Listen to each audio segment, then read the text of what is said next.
Hello दोस्तों, नमस्कार। मैं हूँ वंदना दुबे। मैं हूँ अर्चना तिवारी और हम एक गीत सुनाने जा रहे हैं जो कि विवाह गीत है।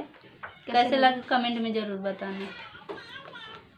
अरे चांदा उगेला चटकोर रे ललनवा, अरे चांदा उगेला चटकोर रे ललनवा, अपन पापा होते तो अच्छा बारा खोजते, अरे पीती चाचा खोजते दुआरे ललनवा, अरे पीती चाचा खोजते दुआरे ललनवा, अरे चांदा उगेला चटकोर रे ललनवा, अरे चांदा उगेला चटकोर रे ललनवा, अपन चाचा होते तो अच्छा बारा खोजते, अरे पीती चाचा खोजते दुआरे ललनवा, अरे पीती चाचा खोजते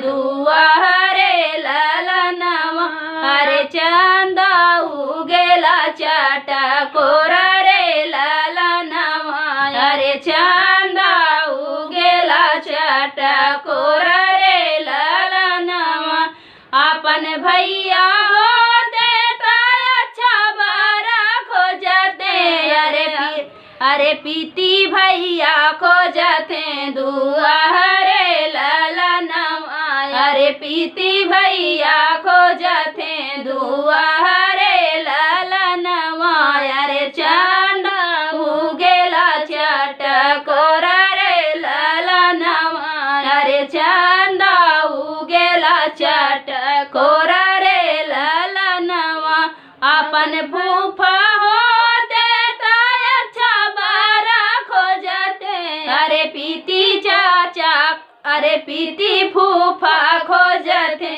दुआरे ललनवा, अरे पीती फूफा खोजते दुआरे ललनवा, अरे चांदा उगेला चटकोर रे ललनवा, अरे चांदा उगेला चटकोर रे ललनवा।